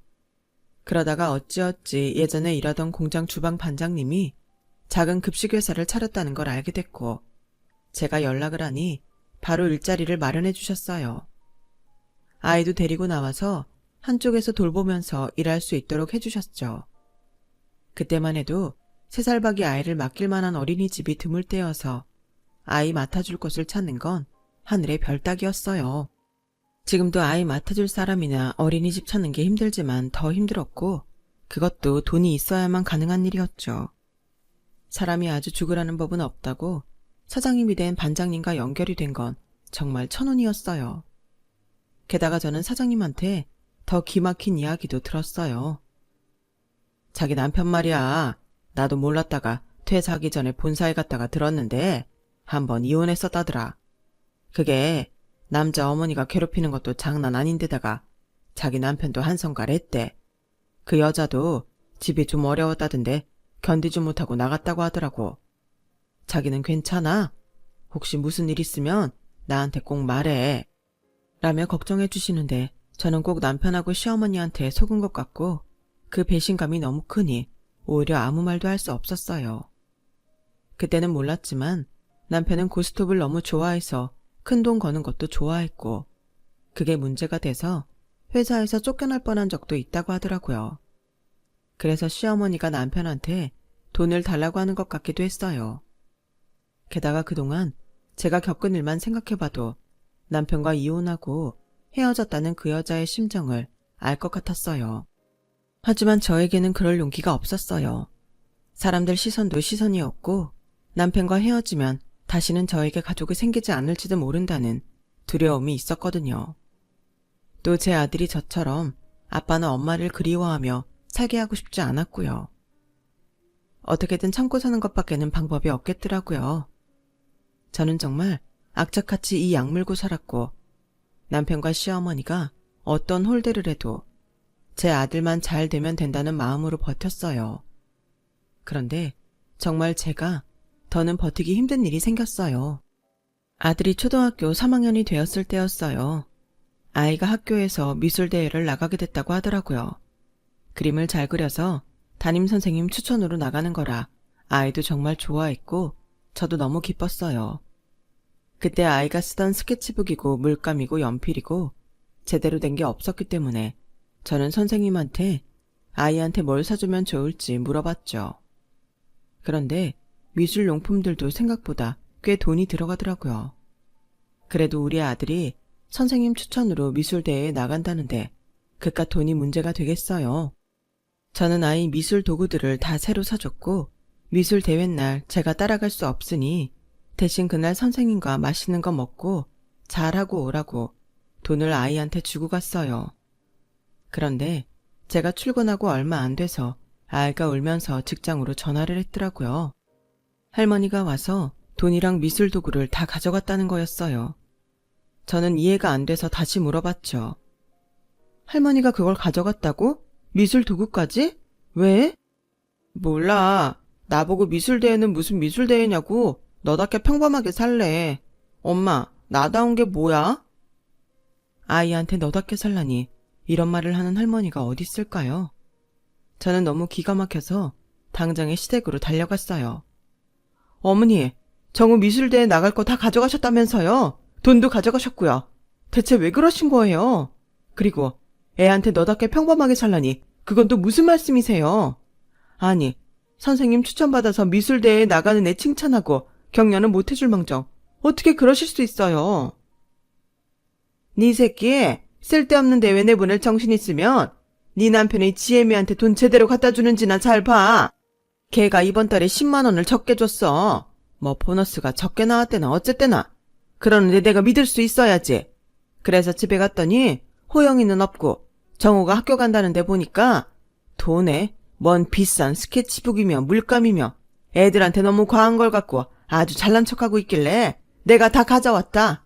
너네를 그렇게 버릇없이 키우면 어떡하겠다는 거냐?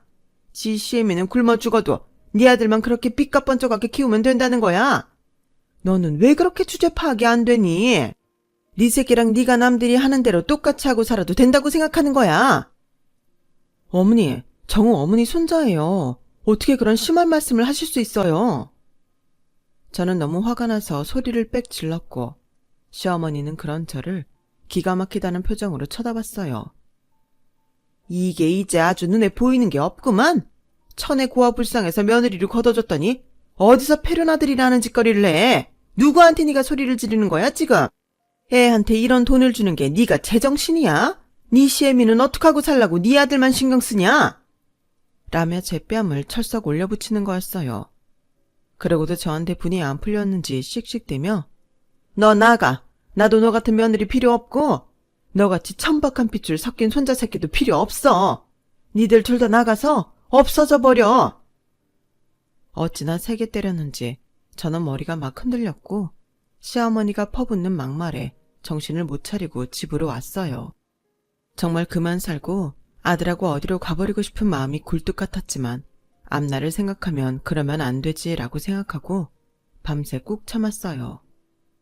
남편은 술이 잔뜩 취해서 새벽에 들어왔고 저와 아이한테 무슨 일이 벌어졌는지 알지 못한 채 쿨쿨 자다가 출근 시간에 겨우 일어나서 저한테 말 한마디 안 하고 나가버리더라고요. 그때부터 저런 아빠라도 있는 게 나을지 깊은 고민을 하게 됐어요. 그러던 어느 날 보육원에 같이 있던 동생한테서 연락이 왔어요. 저보다 2살 어린 동생인데 그 동생도 저처럼 보육원을 나와서 기숙사가 딸린 회사에 들어갔고 아주 가끔 연락을 주고받는 사이였어요.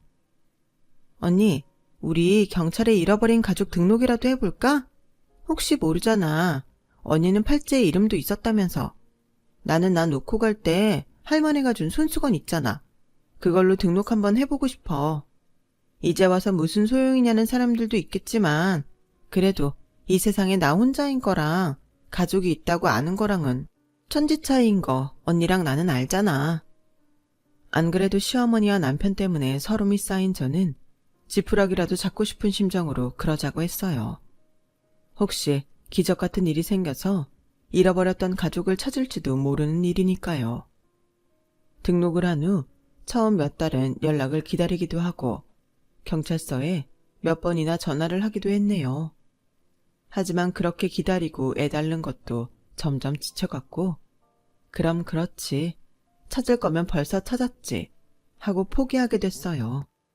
그러는 사이 남편은 회사에서 사고를 쳐서 잘리고 말았어요. 출장비를 사적인 용도로 사용하고 가지도 않는 출장을 갔다고 하며 법인카드를 남용하다가 딱 걸렸다고 하더라고요. 정말 아이가 알까봐 창피해서 그 얘기를 입 밖에도 못 내고 있었는데 갑자기 시어머니가 집으로 찾아오더니 이러는 거였어요. 앞으로 내 용돈하고 생활비는 네가 줘야겠다. 너 요즘 그 급식 회사에서 직급도 오르고 돈도 꽤나 번다고 하더라. 그러니까 이제는 네가 가장이다. 제가 언제는 이 집 가장 아니었나요? 죄송하지만 그 돈은 못 드려요. 정우 학원비도 있고 앞으로 학비도 모아놓아야 되고요. 그리고 직급이 올라도 큰 돈 벌지도 못해요. 겨우 저희 먹고 사는 건데 거기서 돈 못 드려요. 그러자 시어머니는 눈이 뒤집어져서 난리를 쳤어요. 너 지금 말 다 했어? 뭐? 돈을 못 줘? 지금 나랑 해보자는 거야? 이럴 거면 내 집에서 나가. 뭐라고 하셔도 소용없어요. 저 지금 저희 생활비는 포기 못해요. 제 경제력으로는 어머니한테까지 돈 못 드려요. 그동안 정우 아빠가 용돈 따로 생활비 따로 드렸잖아요. 그럼 모아놓으신 것도 있을 거 아니에요. 국밥집 넘기고 받으신 돈도 있을 거고요. 정우 아빠 새 직장 생길 때까지는 그걸로 버텨보세요. 너 따위가 뭔데 나한테 이리라 저래라야. 너 진짜 뜨거운 맛 좀 볼래? 시어머니는 그렇게 악을 쓰고 행패를 부렸지만 제가 꼼짝도 안 하자 결국 지쳐서 돌아갔어요. 그런데 다음 날 제가 회사에 갔다가 집에 왔는데 정말 황당한 일이 생겨버렸어요. 집에 들어가 있어야 할 아들이 집 밖에서 서성이고 있는 게 아니겠어요? 알고 보니 저희 집 자물쇠가 다 바뀌어 있더라고요. 아이가 열쇠가 안 맞는다고 못 들어가는데 이게 무슨 일인가 싶어서 열쇠 맞추는 집에 찾아갔어요. 그런데 그 집에서 기가 막힌 말을 하는 거였어요. 낮에 그 집 주인이라고 할머니가 와서 자물쇠 열쇠 다 바꿔갔어요. 그리고 자기 거기 산다고 열쇠 맞춰달래도 해주지 말라고 돈까지 주고 갔는데 아줌마 거기 살죠? 라면 사장님은 저를 측은하게 바라보는데 어째 대충 제 사정을 눈치챈 느낌이더라고요. 하긴 옆에 하루 종일 밖에 있느라 파리해진 아들까지 있으니 왜 모르겠어요. 저는 집으로 전화도 해보고 남편한테도 전화를 했지만 아무도 전화를 받지 않더라고요. 그래서 별 수 없이 시댁으로 찾아갔더니 시어머니는 저를 집 안에 들어오지도 못하게 하며 밖에다 세워놓고 안에서 이렇게 말하더라고요. 야, 제대로 된 친정도 없고 가족도 없는 네가 우리한테 돈도 못 주겠다면 네가 이 집에 있을 필요가 있니? 됐으니까 그대로 떠나라. 우리도 더는 너희 모자 못 봐주겠다. 라는데 보니까 아내 남편도 같이 있더라고요. 그 순간 저는 무엇 때문에 그렇게 기를 쓰고 아등바등 살았나 싶게 너무 허무했어요. 울분이 터져서 당장 어떻게 하고 싶었지만 제 혼자 힘으로는 할 수 있는 것도 없었고 일단 아이부터 챙겨야 되겠기에 저는 아이를 데리고 급한 대로 회사 사장님을 찾아갔어요. 사장님은 제가 집을 구할 때까지 있으라고 작은 방을 내주셨고 사장님 가족들도 저희 모자한테 불편해하지 말고 편히 지내라며 친절하게 대해주셨어요. 저는 대충 방 정리를 하고 씻고 나온 아들한테 이불을 펴주면서 얼른 자라고 했어요. 엄마가 못나서 너무 미안하다는 말도 함께 했죠. 그랬더니 어린 아들 입에서 뜻밖의 말이 나왔어요. 엄마, 그냥 이혼해. 난 괜찮아. 우리 반에도 엄마 아빠 이혼한 애 있는데 걔는 차라리 그게 마음이 편하댔어. 난 엄마랑 나랑 둘이만 살아도 괜찮아. 라고 차분하게 말하는데 눈물이 왈칵 쏟아졌어요. 저는 감정을 추스르지 못하고 아들을 껴안고 한참을 통곡하며 울었죠. 그리고 아들을 위해서라도 더 열심히 살아야겠다라고 그렇게 다짐하게 됐어요. 시어머니랑 남편은 제가 갈 곳이 없으니 결국 잘못했다고 빌면서 돌아올 거라고 생각했던 것 같아요. 하지만 다시 돌아가서 그렇게 답답하게 사느니 아들 말대로 둘이서 마음 편히 사는 게 낫겠다는 마음이 들었어요. 사장님도 저를 승진 대상에 올려놓으시고 좀 더 편하게 일하고 월급을 많이 받을 수 있게 해주시려고 갖은 노력을 하셨어요.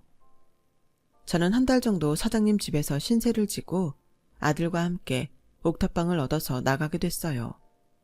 둘이서 절대 기죽지 말고 열심히 살자고 다짐하면서요. 그런 저희 모자의 마음이 하늘에 닿아서였을까요? 한동안 잊고 지냈던 경찰서에서 전화가 왔어요. 김희선 씨, 가족을 찾은 것 같습니다. 내일 경찰서로 나와주세요. 저는 너무 놀라고 꿈만 같아서 몇 번이고 진짜냐고 물어봤고 잠도 오질 않아서 그 밤에 아이가 자는 것만 확인하고 바로 경찰서로 쫓아갔어요. 경찰서 담당 형사는 내일 오셔야 가족을 만날 수 있다면서도 저한테 따뜻한 커피 한 잔을 내주었어요. 며칠 전에 어떤 할머니가 딸을 아주 어릴 때 잃어버렸다고 혹시 등록된 게 있나 하고 와봤다고 하시더라고요. 그런데 김미선 씨가 가지고 있던 가죽 팔찌하고 똑같은 가죽 팔찌를 할머니가 갖고 계셨어요. 그리고 거기에 영선이라고 딸 이름을 적었는데 영자가 지워져서 선만 보였다고 하더라고요. 잃어버린 유언지도 김미선 씨가 있던 보육원에서 1시간 정도 거리이고 당시 옷차림하고 잃어버린 당사자의 이야기가 딱 맞더라고요. 저는 너무 떨려서 가만히 앉아있지를 못하겠더라고요. 결국 다시 집에 돌아와서 밤새 한잠도 못 자고 있다가 아이가 학교에 가고 난 후에 회사에 사정을 말하고 다시 경찰서로 찾아갔어요. 그렇게 기다리기를 몇 시간, 드디어 저를 찾는다던 할머니를 만날 수 있었어요. 할머니는 저보다 나이가 좀 많은 것 같은 남자와 같이 오셨어요. 저를 보자마자 할머니와 남자분은 눈물을 글썽였어요. 아유, 우리 영선이 얼굴이 남아있네. 영선이 맞네. 영선아, 우리가 널 얼마나 찾았는데 그렇게 가까운 보육원에 있었던 걸 몰랐다니. 엄마가 바보다. 엄마가 너무 미안해. 영선아, 엄마가 잘못했어. 엄마, 진짜 엄마 맞아요? 내 엄마예요? 제가 목이 메어 겨우 말하는데 남자분이 옆에서 영선아, 맞아. 내가 오빠야, 영선아. 혼자서 이렇게 기특하게 잘 컸네, 우리 꼬맹이. 그렇게 30몇 년 만에 만난 엄마는 저를 붙잡고 통곡을 하셨고 오빠도 제 어깨를 끌어안고 소리내어 울었어요.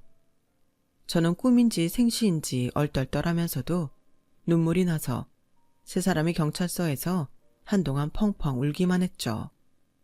저를 잃어버리고 아빠 엄마는 온 사방을 저를 찾아다녔고 저와 나이 차이 많이 나는 오빠도 밥도 못 먹고 학교도 못 갈 만큼 많이 힘들어했다고 해요.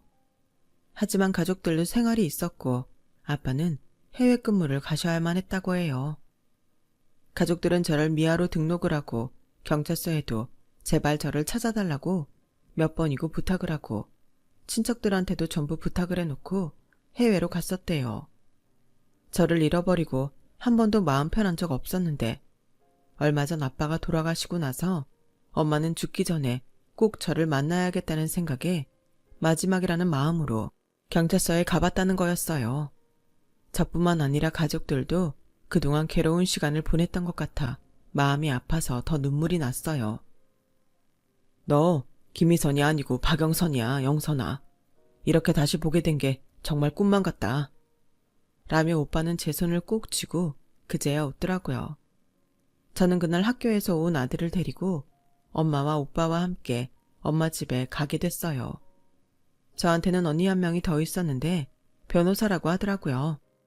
일을 마치고 집에 온 언니는 저를 보더니 영선이가 맞다며 저를 껴안고 또 울고 저도 울고 우리 아들도 울었죠. 오빠도 대기업에 다니고 우리 가족 모두가 잘 지낸 것 같아서 그래도 다행이라고 생각했어요. 오빠도 언니도 다들 좋은 직업을 가졌는데 나는 부끄럽지만 대학도 졸업 못했어요. 부끄럽긴 뭐가 부끄러워. 우리 딸 힘든데도 이렇게 열심히 살아서 똘똘한 아들까지 뒀는데 난 우리 딸이 너무너무 자랑스러워. 라며 엄마는 제 얼굴을 쓰다듬어 주셨어요. 그때 처음으로 엄마의 손길이 이렇게 따뜻하구나 하는 걸 진심으로 느낄 수 있었죠. 친가족이란 게 이런 건가? 정말 실감이 날 만큼 행복했어요. 그런데 저희 가족들은 제 남편과 시어머니가 어떤 사람들인지 이미 알고 있더라고요. 저를 찾았다는 말을 듣고서 언니가 바로 제가 지금 어떻게 지내는지 알아봤다고 해요. 엄마와 오빠 언니는 이미 제 남편과 시어머니한테 단단히 벼르고 있었어요. 며칠 후 언니가 시간이 비었을 때 저는 엄마 오빠와 함께 비싼 외제차를 타고서 시어머니 집으로 향했어요. 뱃소리에 나온 시어머니는 저를 보더니 비웃기부터 하더라고요. 왜? 나가서 고생 좀 해보니까 돈 줄 생각이 들디? 그 말에 뒤에 있던 엄마가 앞으로 나와서는 다짜고짜 시어머니 머리채를 휘어잡았어요. 너구나, 배워먹지 못한 씨애미가. 시어머니는 이거 놓으라고 난리를 쳤고 저희 3남매가 전부 달려들어서야 겨우 엄마를 떼어놓았어요. 어리둥절한 시어머니한테 변호사인 언니가 우리 영선이 그쪽 아드님하고 정식으로 이혼 소송할 겁니다. 아주 좋은 변호사를 구하셔야 될 거예요. 라며 서류를 안겨주고 각오 단단히 하라고 일러주더군요. 당신들 내가 가만 안 둬. 대기 아들? 회사 돈 훔쳤다가 걸려놓고 뭘 잘랐다고 큰 소리야. 내가 그런 쓰레기 같은 놈 다시는 아무 회사에도 발 못 붙이게 만들고 말 거야. 두고 봐. 아니 그러니까 댁들이 뭔데 이 난리냐고. 라며 소리를 지르는 시어머니한테 오빠가 저희 영선이 가족입니다. 어릴 때 잃어버렸던 영선이 찾았어요. 라고 하자 시어머니는 놀라서 아주 넋이 나간 것 같더라고요. 어리 빠진 시어머니를 뒤로하고 집으로 왔는데 그날 밤 사장님한테서 전화가 왔어요. 뒤늦게 이야기를 전해들은 남편이 저를 찾는다나요? 제가 무슨 말을 하기도 전에 사장님은 먼저 내가 행여 찾을 생각 하지도 말고 법정에서 만나려고 했어. 김 과장, 아니 박 과장도 마음 약해지지 말고 절대 연락하지 마. 그리고 다시 한번 축하해. 정말 잘 됐다. 라며 제 일처럼 챙겨주셨어요. 그렇게 저는 남편과 시어머니와 연락을 끊고 있다가 법원에서 두 사람을 만나게 됐죠. 법정에 들어가기 전에 남편은 저한테 90도로 고개를 숙이고 여보, 내가 정말 잘못했어. 실수였어, 실수. 그러니까 어떻게 한 번만 봐주라. 당신 나 좋아했잖아. 우리 좋아서 결혼했잖아. 그랬던 나를 정말 쥐어받고 싶을 만큼 후회하고 있어. 나는 이미 떨어질 정도 없을 만큼 완전히 질렸어. 나한테 가족이 생기지 않았어도 당신이 이랬을까? 아니, 당신은 아마 나 거들떠보지도 않았을 거야. 당신 엄마라는 여자도 그렇고. 라고 하는데 시어머니는 제 변호사와 함께 온 언니를 붙잡고 원래 저희 잘 지냈어요. 근데 이게 저한테 주는 용돈을 가지고 며느리가 좀 뭐라고 하다 보니까 저도 순간 욱한 것도 있고요. 서로 오해를 풀면 좋지 않겠어요? 막말로 갈 곳 없던 동생분 저희가 아무 예단도 못 받고 받아줬는데 저희 입장도 생각해 주셔야죠. 그러니까 지금 다 큰 성인 두 사람 결혼을 갈 곳 없는 동생을 받아줬다는 식으로 생각하셨네요. 그리고 예단 못해온 걸 빌미로 지나치게 과한 돈을 뜯어냈고요. 그 부분까지 참고해서 소송 진행하도록 할게요. 우리 조카 영선이 아들 말 들어보니까 할머니랑 아빠가 아주 대단했더라고요. 어린아이가 학을 뗄 정도면 엄청난 거잖아요. 그리고 회사 간 사이에 집 열쇠까지 바꿔서 애도 못 들어가겠죠? 그거 미성년자 정서적 폭행에 해당하는 거예요. 이런 것까지 전부 다 해서 위자료 싹 받아낼 거니까 각오하세요. 언니의 똑 부러지는 말에 시어머니는 얼굴이 파래져서 이제는 한 번만 봐달라고 매달렸지만 저와 언니는 단호하게 뿌리쳤죠. 언니 동료 변호사 덕분도 있고 시댁이 한 짓이 있어서 저는 이혼 소송에서 승소를 하고 위자료도 받게 됐어요. 물론 남편과 시어머니가 돈이 없어서 다달이 나눠서 주긴 했지만요. 남편은 몇 번 저를 찾아와서 잘못했다고 봐달라고 사정했지만 그동안 참고 산 세월이 떠올라서 절대 그럴 수 없겠더라고요. 저뿐 아니라 아들도 차갑게 남편을 뿌리치자 그 사람은 더 이상 저를 찾지 않게 되었고 위자료를 내느라 힘들게 살다가 다른 곳으로 떠났다는 말만 들었어요. 그 후 저는 방송통신대학에 들어가서 공부를 하고 원하던 영양사 자격증을 땄어요. 그리고 좋은 사람도 만나서 제2의 인생을 살게 되었죠. 엄마는 10년 전쯤 돌아가셨는데 그 전까지는 제가 엄마 가까운 데에 살면서 늘 붙어 있다시피 했어요.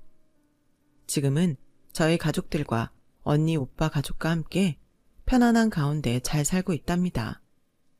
사연 들으시는 분들에게도 저처럼 좋은 일이 생겼으면 해요. 지금은 아무리 힘들어도 언젠가는 반드시 좋은 일이 있을 거예요.